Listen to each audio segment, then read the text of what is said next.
بسم اللہ الرحمن الرحیم نحمدہ و نصلی علی رسولہ الکریم اما بعد اعوذ باللہ من الشیطان الرجیم بسم اللہ الرحمن الرحیم السلام علیکم ورحمۃ اللہ وبرکاتہ۔ امید ہے آپ صحت اور ایمان کی اعلیٰ حالت میں ہوں گے۔ آج ہم بات کریں گے کہ خواب میں حضرت علی المرتضیٰ شیر خدا رضی اللہ تعالی عنہ کو خواب میں دیکھنا کیسا ہے۔ علامہ ابن سیرین رحمۃ اللہ علیہ نے خواب میں حضرت علی شیر خدا رضی اللہ تعالی عنہ کو دیکھنے کی کئی مختلف صورتیں بیان کی ہیں۔ ہر صورت کی الگ الگ تعبیر بیان کی ہے۔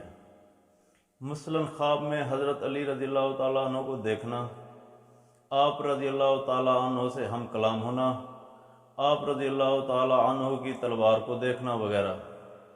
اگر آپ بھی ان صورتوں کی تعبیر جاننا چاہتے ہیں یا ان سے ملتی جلتی کسی اور صورت کی تعبیر جاننا چاہتے ہیں تو اس ویڈیو کو آخر تک ضرور دیکھیں، اور اگر آپ نے ابھی تک ہمارے یوٹیوب چینل کو سبسکرائب نہیں کیا تو اس کو سبسکرائب کر لیں تاکہ ہماری ہر آنے والی ویڈیو آپ تک پہنچ سکے۔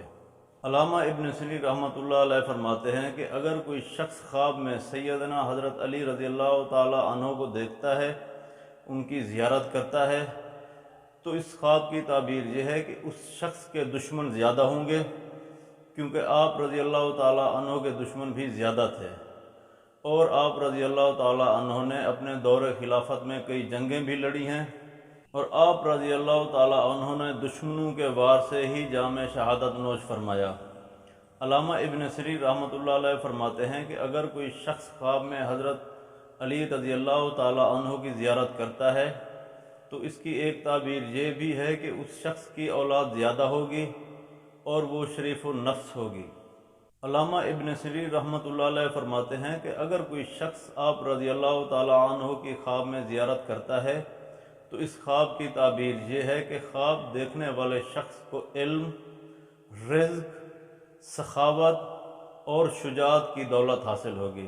اگر کوئی شخص خواب میں آپ رضی اللہ تعالی عنہ کو خوش طبیعت اور ہنستا مسکراتا دیکھے تو اس کی دلیل یہ بھی ہے کہ خواب دیکھنے والا شخص کرامت، شجاعت اور سرداری پائے گا۔ اللہ تبارک و تعالیٰ سے دعا ہے کہ اللہ تبارک و تعالیٰ ہمارے خوابوں کو ہمارے لیے باعث رحمت اور باعث برکت بنائے۔ السلام علیکم ورحمۃ اللہ وبرکاتہ۔